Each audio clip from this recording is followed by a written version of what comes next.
Bom dia, boa tarde, boa noite, torcedor alvinegro, torcedor do Botafogo. Mais um vídeo aqui do nosso canal Revista do Botafogo. Hoje estou num cenário aqui um pouco diferente. Estou na casa dos meus pais aqui no Rio de Janeiro. Eu que moro em Teresópolis, né? Na região serrana do Rio.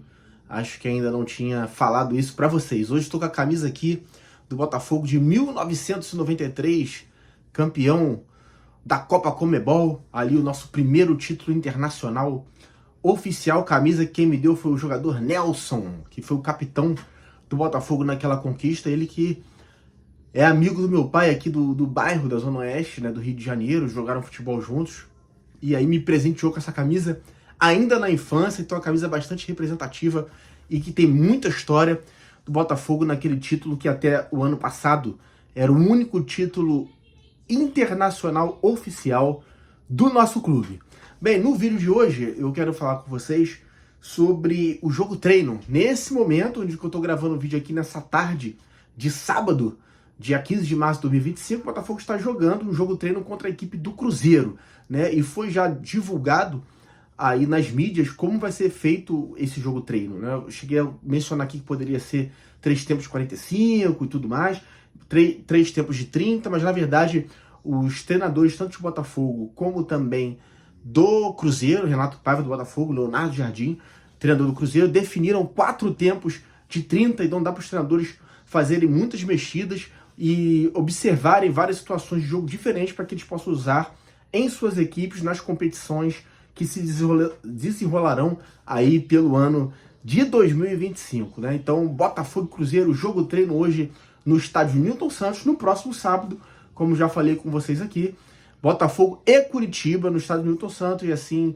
com transmissão, com a presença da nossa torcida alvinegra, apoiando nosso time nesse amistoso, que provavelmente será o último amistoso, antes do início aí do Campeonato Brasileiro, partida de estreia contra o Palmeiras.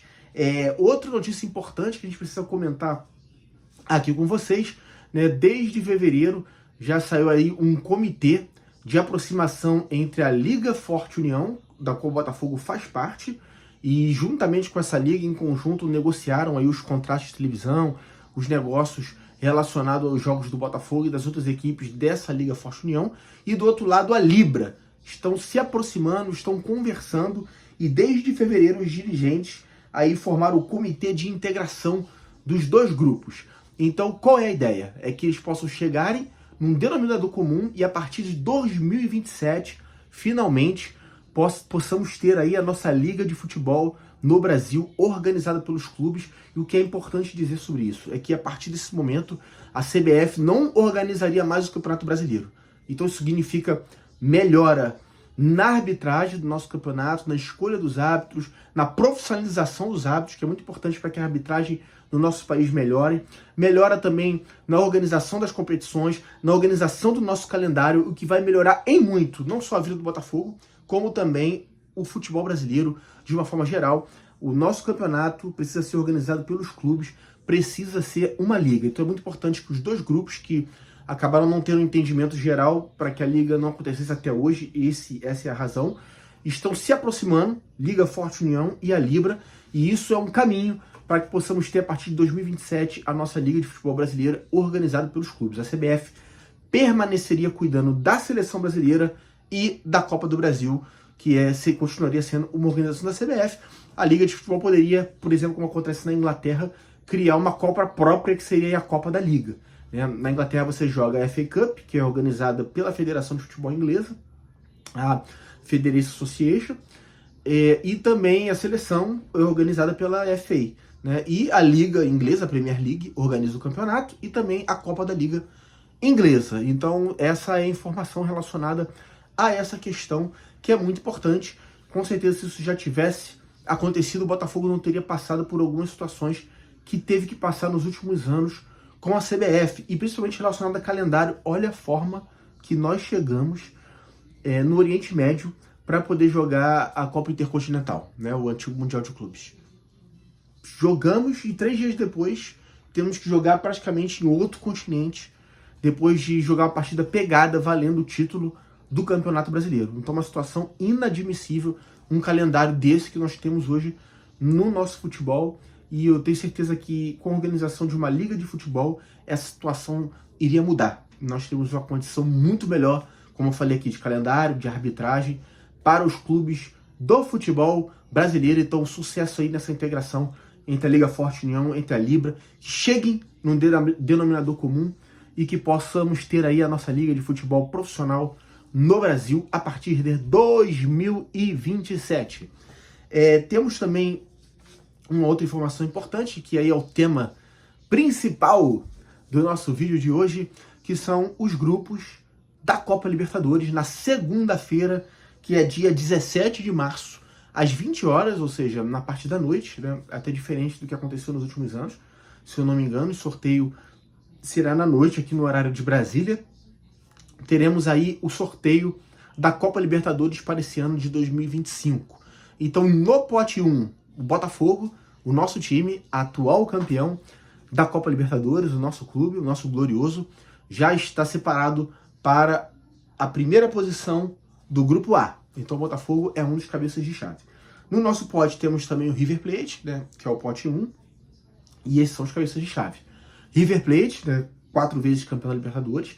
Temos o Palmeiras, 3 vezes campeão da Libertadores, também no pote 1. O Flamengo, 3 vezes campeão, também no pote 1. O Peñarol também está no pote 1, pentacampeão da Libertadores. O Nacional do Uruguai no pote 1, 3 vezes campeão da Libertadores. O São Paulo Futebol Clube, que nós eliminamos, assim como eliminamos o Peñarol na última semifinal da Libertadores, eliminamos o São Paulo nos pênaltis na última quarta de final. São Paulo, 3 vezes campeão da Libertadores da América. E o outro no pote 1 é o Racing, que acabamos sendo derrotados pela equipe do Racing, que ganhou uma vez a Libertadores, esse ano na Recopa Sul-Americana. Esse é o pote 1, esses são os cabeças chaves, ou seja, nós não pegaremos nenhuma dessas equipes na fase de grupos. No pote 2, nós temos que imaginar o que seria um grupo ideal para o Botafogo, o que seria um grupo da morte para o Botafogo.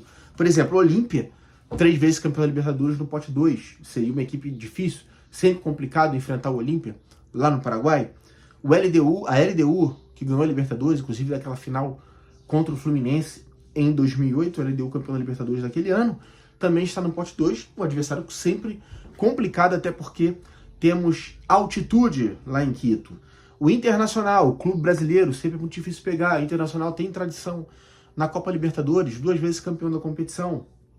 Libertad do Paraguai, Independiente del Valle, né, clube que recentemente foi campeão de Sul-Americana, e o Independiente del Valle, nosso treinador Renato Paiva, já foi treinador deste clube, também está no pote 2. O Colo-Colo, tradicionalíssima equipe do Chile, campeã de Libertadores, está nesse pote. O Estudiantes de La Plata, 4 vezes campeão da Libertadores, equipe tradicionalíssima desse torneio também, equipe argentina, sempre muito complicada, sempre muito enrascada, muito enrolado pegar o Estudiantes, então o Estudiantes está nesse pote 2.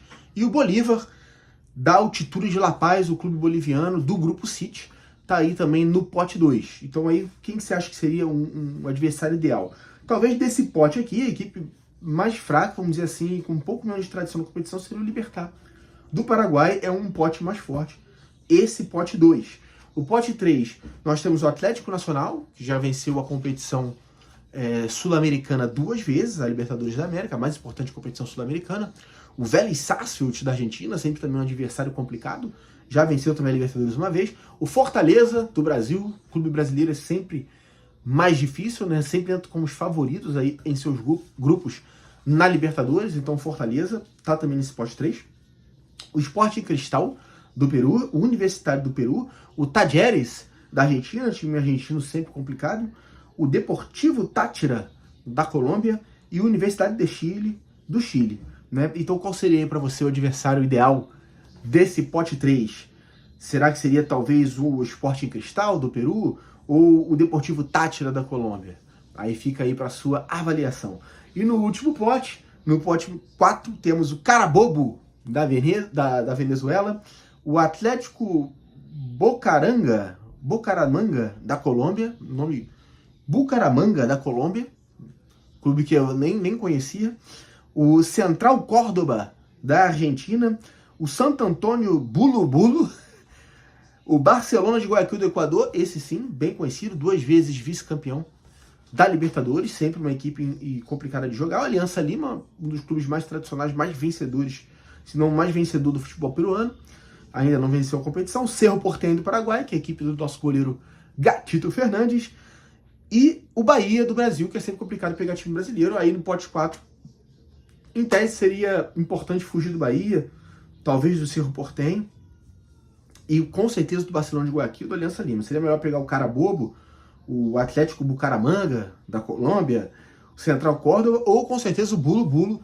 que são times que não têm, equipes que não têm muita expressão, clubes que não têm muita expressão e nem tradição na Libertadores da América. O que é engraçado, eu até vi o Depp falando sobre isso, que podemos repetir o Clube da Morte que tivemos em 2017, né, com esses potes aqui apresentados. Podemos ter novamente, por exemplo, um Botafogo com Botafogo, Estudiantes, La Plata, Atlético Nacional e o Barcelona de Guayaquil, que foi o grupo que nós pegamos, por exemplo, na Libertadores de 2017, onde o Botafogo foi até as quartas de final, sendo eliminado para o Grêmio, que depois veio a ser campeão da Libertadores com o treinador Renato Gaúcho, com o Luan jogando muito naquela época no Grêmio de Futebol Porto-Alegrense. Então, mas nós avaliamos aqui o que seria grupos ideais, que seriam grupos muito difíceis, né? Por exemplo, enfrentar um Internacional, enfrentar um Olímpia do pote 2, um Estudiante, enfrentar um Atlético Nacional, um Vélez do pote 3, ou enfrentar um Barcelona de Guayaquil ou um Bahia no pote 4, seriam situações complexas. Então, já fez aí o que você considera o seu grupo ideal para a Copa Libertadores de 2025? Então, essas aí são as possibilidades, e eu tenho certeza que o Botafogo, agora treinando, com esse tempo de preparação, com os reforços chegando, os reforços que ainda chegarão na segunda janela, eu tenho certeza que o Botafogo entra para brigar pelo bicampeonato da Copa Libertadores. Não tenha dúvida disso. Eu vi algumas resenhas aí do pessoal colocando o Botafogo na segunda, na terceira prateleira da disputa, e a gente sabe que a realidade, a imagem que se passou no Campeonato Carioca foi muito ruim, mas a realidade, quando chega a hora do vamos ver, não vai ser essa. O Renato Paiva é um treinador experiente, não se engane disso. É um treinador, como eu falei aqui já em outra oportunidade, que teve toda a formação dele como treinador feita no Benfica, teve bons resultados agora no futebol mexicano, veio no Bahia, não é muito bem lembrado pela torcida do Bahia, mas também pegou um Bahia ali no iníciozinho da SAF com uma equipe que não tinha tanta qualificação técnica.